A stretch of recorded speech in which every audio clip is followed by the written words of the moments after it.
Hello friends, welcome to my YouTube channel. मैं लेकर आई हूँ आज आपके साथ एक और नया वीडियो जिसका टॉपिक है हिंदी पाठ्य विवरण सीनियर केजी के बच्चों के लिए। सीनियर केजी के बच्चों को हिंदी में क्या पढ़ाया जाता है, कैसे पढ़ाया जाता है, उनका सिलेबस क्या रहता है, वो सब मैं आपको इस वीडियो में बताऊँगी। और आप उनके सिलेबस को मंथली कैसे डिस्ट्रीब्यूट कर सकते हैं और मंथली डिस्ट्रीब्यूट करके आप मंथली उनको क्या क्या पढ़ा सकते हैं जिससे सारा पूरा सिलेबस ईयरली उनका कवर हो जाए, ये इस वीडियो में मैं आपको बताऊंगी। आइए देखते हैं सीनियर केजी के बच्चों का हिंदी सिलेबस। सबसे पहले सीनियर केजी के बच्चों को हिंदी में वर्णमाला पढ़ाई जाती है। वर्णमाला अ से श तक हम उन्हें पढ़ाएंगे, जिसमें स्वर और व्यंजन हम उन्हें बताएंगे। जैसे इंग्लिश में हम बच्चों को वॉवल और कॉन्सोनेंट पढ़ाते हैं, वैसे स्वर और व्यंजन का कॉन्सेप्ट हम सबसे पहले बच्चों को पढ़ाएंगे। जब बच्चे वर्णमाला एक बार पूरी तरीके से लिखना और पढ़ना सीख जाते हैं, उसके बाद हम स्टार्ट करेंगे बिना मात्रा के शब्द, दो अक्षर वाले शब्द, जैसे फ प्लस ल इक्वल टू फल। इसी तरह से हम उसके बाद शुरू करेंगे बिना मात्रा के शब्द तीन अक्षर वाले शब्दों में, जैसे क प्लस म प्लस ल क म ल। उसके बाद हम शुरू करेंगे बिना मात्रा के शब्द चार अक्षर वाले शब्दों में, जैसे अ प्लस ज प्लस ग प्लस र अजगर।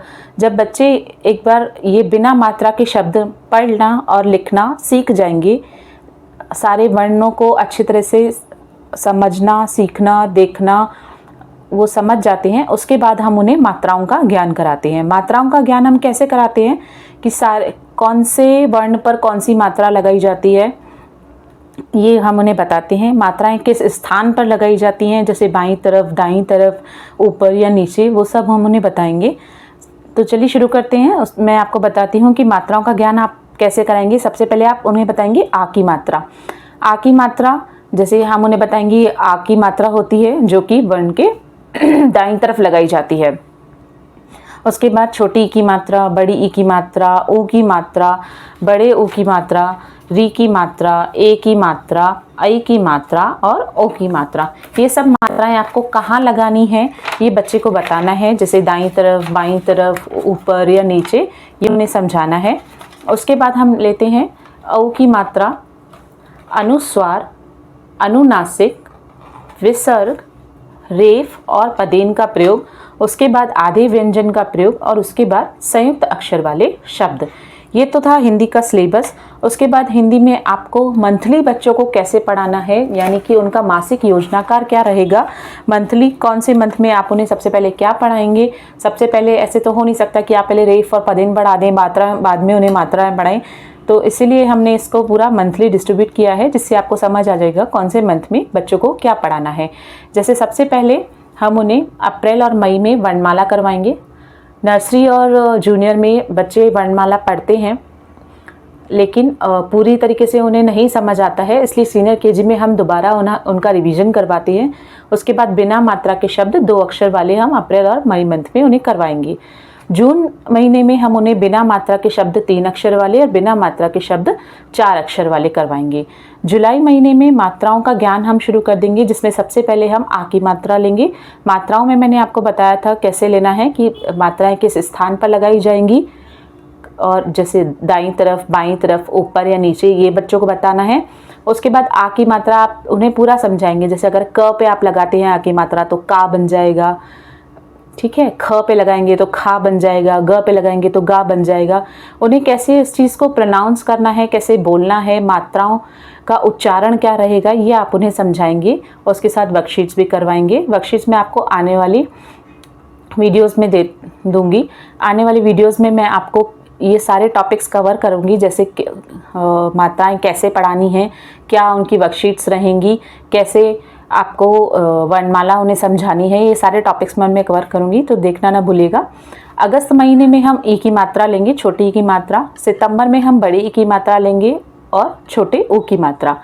अक्टूबर में हम बड़े ऊ की मात्रा लेंगे और री की मात्रा। नवंबर में ए की मात्रा और आई की मात्रा। दिसंबर में ओ की मात्रा और औ की मात्रा। मात्राओं के ज्ञान कराने के साथ साथ हम ये भी बच्चों को उनका उच्चारण भी सिखाएंगे कि बच्चे उनका सही तरीके से, ठीक तरीके से उच्चारण कर पाते हैं या नहीं कर पाते हैं। जनवरी में हम उन्हें अनुस्वार, अनुनासिक, और विसर्ग के बारे में जानकारी देंगे। फरवरी में हम उन्हें रेफ का प्रयोग करवाएंगे और पदेन का प्रयोग कराएंगे और आधे व्यंजन का प्रयोग और संयुक्त अक्षर वाले शब्द। जब ये सारी चीज़ें बच्चे सीख जाते हैं फरवरी महीने तक, सारी मात्राएं, उसके बाद अनुस्वार, अनुनासिक, रेफ, पदेन, आधे व्यंजन का प्रयोग, संयुक्त अक्षर वाले शब्द, ये सारे कराने के साथ साथ आप उन्हें उससे रिलेटेड कार्यपत्रिकाएं यानी वर्कशीट्स भी करवाएंगे।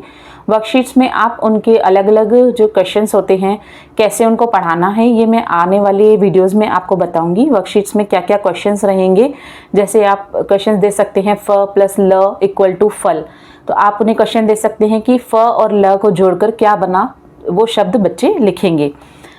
जब बच्चे पूरे तरीके से मात्राएं समझ जाएंगे और वर्णों को पहचानना, लिखना दोनों सीख जाएंगे, उसके बाद हम उन्हें सबसे पहले उनका नाम सिखाएंगे कि बच्चे अपना नाम हिंदी में लिख सकते हैं या नहीं।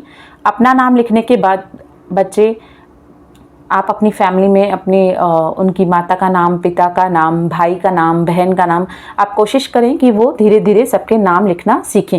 इससे क्या होगा, बच्चे को मात्राओं का ज्ञान कितना हुआ है ये आपको समझ आएगा।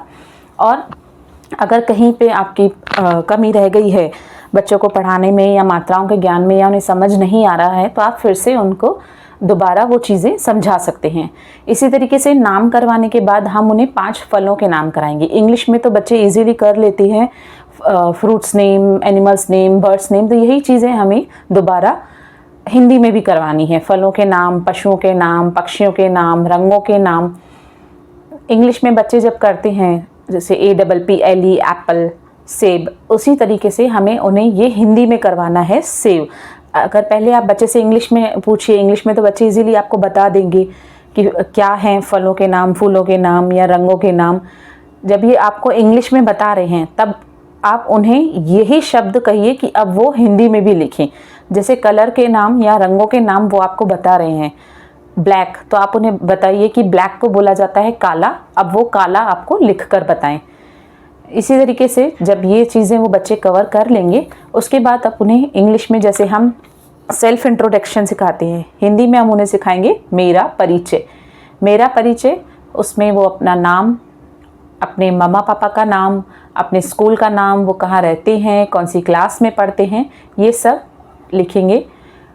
ये लिखने से क्या होगा, उन्हें प्रैक्टिस हो जाएगी कि हिंदी के शब्द किस तरीके से लिखे जाते हैं। उसके बाद आता है श्रुतिलेख। श्रुतिलेख आप जानते ही हैं, जिसे डिक्टेशन भी बोला जाता है। आप डेली 1 लाइन या 2 लाइन बच्चों से हिंदी में लिखवाइए, जिससे उनकी प्रैक्टिस भी होगी और उन्हें मात्राओं का ज्ञान भी हो जाएगा। तो ये था हिंदी का सिलेबस और मंथली प्लानर, जिसे मासिक योजनाकार भी बोलते हैं। तो आप इसके अकॉर्डिंग बच्चों को बता सकते हैं कि क्या पढ़ाना है, कैसे पढ़ाना है। इन सारे टॉपिक्स को मैं आपको आने वाली वीडियोस में कवर करने वाली हूँ। आप आने वाली वीडियोस में मैं आपको इससे रिलेटेड वर्कशीट्स भी देने वाली हूँ, तो देखते रहिएगा। आई होप आपको ये वीडियो अच्छा लगा हो तो इसे लाइक कीजिए, सब्सक्राइब कीजिए, शेयर कीजिए। तब तक के लिए थैंक यू, बाय बाय।